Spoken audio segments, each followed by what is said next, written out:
So first off, let's talk about the day. Did you go up to Berkeley that day, or? Yeah, we left early in the morning to drive up. It was like a 6-hour drive. So we left very early in the morning and got there around, I think, like 1 o'clock. But yeah, everything happened like immediately when we got there. Who were you with? I was with 3 of my other friends.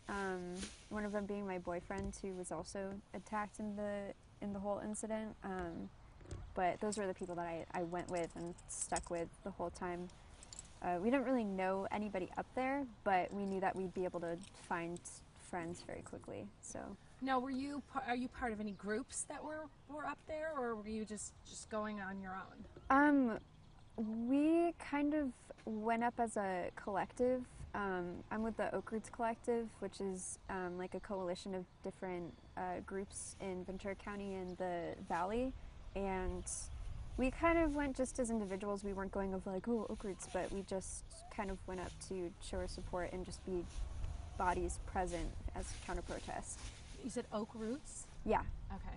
And that's like, what kind of, you said a bunch of different groups. Yeah, the Oak Roots Collective is a umbrella collective for a bunch of smaller collectives that are local to different counties that are around here. We're an anarchist Antifa collective. Okay. So you got up there. How soon after, like, what happened? You immediately saw a group of protesters and you just joined the protest? Yeah, we followed the helicopters that were up ahead. We knew that it was at the MLK Civic Center Park. So we just kind of parked close with our GPS and just walked towards where the helicopters were. And obviously immediately you could hear the commotion and everything, and you saw the crowds down the street, so we were like, oh, we're here.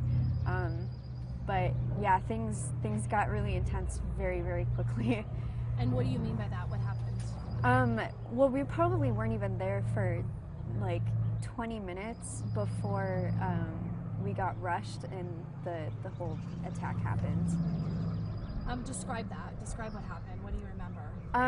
So basically what happened, it all happened really fast, but a smoke bomb went off in the area where the white nationalists and the neo-Nazis were, and everybody was just kind of like confused like what was happening because it filled like the whole intersection. But they took the opportunity and they just started rushing and started attacking people on the other side.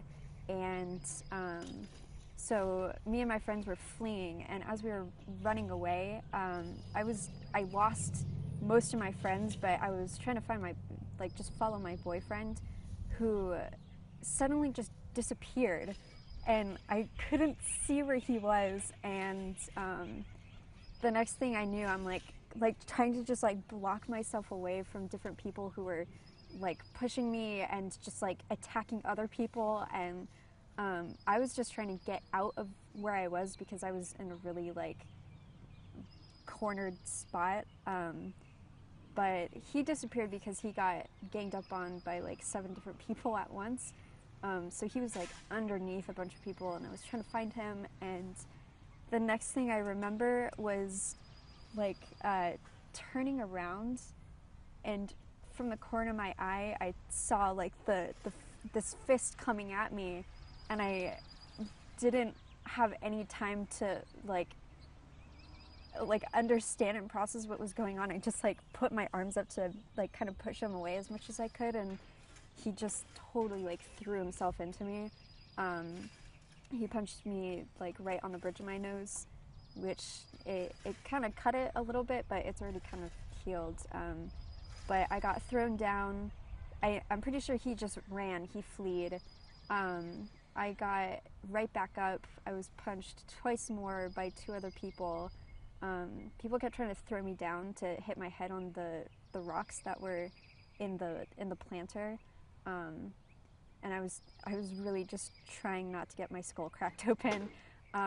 But they kept throwing me down, and the last thing that happened was someone came up, and it's crazy because I made eye contact with him as he was running up to me, and he grabbed me by like my shoulders like this, and he started kneeing my forehead a bunch of times.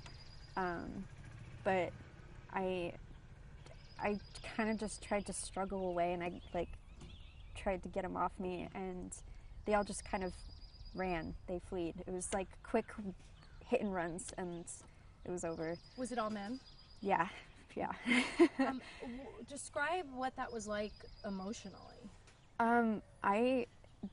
There was no time for emotion. In that moment, I was just terrified. I didn't have any time to process really what was happening. All I knew was I was trying to find my boyfriend, and I was trying not to get hit. I was just like, holy crap, there's so much going on. I'm just trying to protect myself, like just trying to get out of there. I just had that instinctual like flee feeling to get out of there.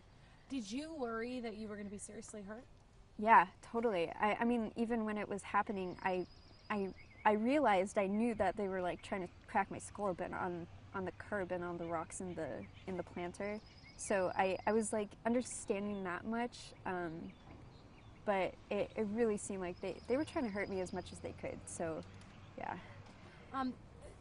Were there any words exchanged with you and these people prior to the attack? Did you feel like it was just completely random and unprovoked?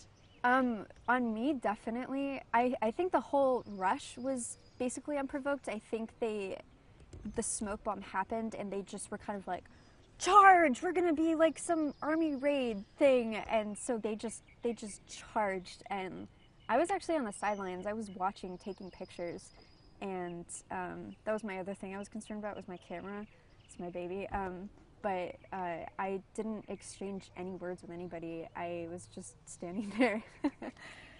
What did you do immediately afterwards? Once I'm assuming you finally got up? Is that what you were able to do? Yeah, I finally got up because they left. Like, they were actively pushing me down, and I, like, every time I went to get up, I felt like I was being thrown down. But the second that I was up and like, okay, oh God, and I like kind of got myself, I couldn't really see well either because there was like pepper, like mace in my eyes, so my eyes were really stinging. But I immediately went to look for my partner, he was like right a couple yards away from me, and his face was just drenched in blood, and his pants and his shirt were like covered in blood. And so, of course, like, nothing about me hurt anymore. And I was like, oh, let me help you. And medic!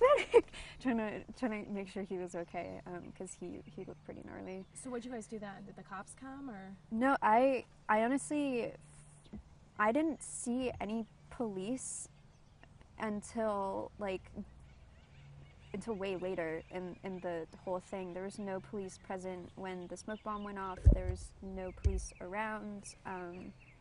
And I really didn't, there wasn't anybody so far. Did you guys file a report or anything? No. We were honestly just trying to be okay and make sure that we were taking care of ourselves first, and we were just wanting to get home too. Back to Thousand Oaks? Yeah. So after that, did you